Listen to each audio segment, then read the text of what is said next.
ப்ராசஸில் நானும் நித்யா மேனனும் சேர்ந்து வந்து ஒர்க் பண்ணுறது ரொம்ப ரொம்ப சந்தோஷமான விஷயம். நித்யா அவங்க எல்லாருக்குமே தெரியும், அவங்க வந்து ஒரு பயங்கர ஒரு அசுர நடிப்பு தான். அவங்க ரொம்ப நேச்சுரலாக பண்ணுவாங்க, அது எனக்கு எப்போவுமே ரொம்ப பிடிக்கும். ஸோ இப்போ கூட நடிக்கும் போதும் அவங்களுடைய எக்ஸ்ப்ரெஷன்ஸ் எல்லாம் பார்க்கும்போது ரொம்ப ஹாப்பியாக இருந்தது. ரொம்ப ஈஸியோட அழகாக பண்ணுறாங்க. ஸோ அவங்களோட ஒர்க் பண்ணதும் ஒரு ரொம்ப அருமையான ஒரு எக்ஸ்பீரியன்ஸ். அண்ட் கேம் வீக் எங்களுடைய சினிமாட்டோகிராஃபர், எக்ஸ்ட்ராடினரி சினிமாட்டோகிராஃபர், அழகை இன்னும் அழகாக காட்டக்கூடிய ஒரு திறமைசாலி அவர். அந்த மாதிரி வந்து நிறைய ஃப்ரேம்ஸ் சொல்லிகிட்டே போகலாம். ஈவன் நீங்கள் சாங் பார்த்துருப்பீங்க, அந்த சாங் வந்து ஒரு 1 or 2 days தான் ஷூட் பண்ணோம், அதுலேயும் அந்த குவாலிட்டி கொடுத்துருக்காரு. அண்ட் அவருடைய ப்ரீவியஸ் ஃபில்மும் நான் பெரிய ஃபேன், ரொம்ப அழகாக வந்து பண்ணியிருப்பார் ஒவ்வொரு படமும். ஸோ இந்த படம் ரெட் ஜெயிண்ட் மூவிஸ், அவங்க எல்லாருக்குமே தெரியும், பல தடவை ப்ரூவ் பண்ணியிருக்காங்க நல்ல படங்கள் கொடுத்து நமக்கு. இதுவும் ஒரு சிறந்த படமாக வரும்ன்ற பெரிய நம்பிக்கை எனக்கு இருக்குது.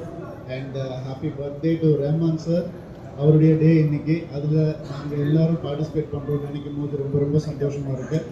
ரஹ்மான் சார் வந்து நான் ஆசைப்பட்டது ஒன்று தான், அவரோட ஒரு படம் பண்ணணும்னு. 22 வருஷம் ஆயிடுச்சு எனக்கு. ஸோ அந்த ஆசைப்பட்டதை வந்துட்டு அவர் கடவுள் வந்துட்டு 4 படமாக வச்சுக்கணும். PS1, PS2, ஜீனி அண்ட் எங்கேயும் அது 4 படம் அவர் கூட ஒர்க் பண்ண ஒரு ஆப்பர்ச்சுனிட்டி கிடச்சிது. Is a magician. கூட இருந்து பார்க்கும்போது தெரியும், இல்லாட்டியுமே தெரியும். ஏன்னா அவருடைய ஒர்க் தான் பேசும் அதிகமாக, அவர் கம்மியாக தான் பேசுவார்.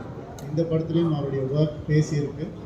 இந்த whole team very proud to present காதலிக்க நேரமில்லை to all of you.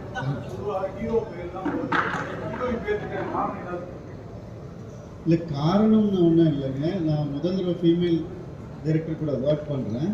So அது ஹீரோயின் பேர் முதல்ல வரட்டும்னு அதை தோணுச்சு எனக்கு, அவ்வளோதான். அந்த ஒரு அது ரெஸ்பெக்ட், நத்திங் எல்ஸ். தேங்க்யூ.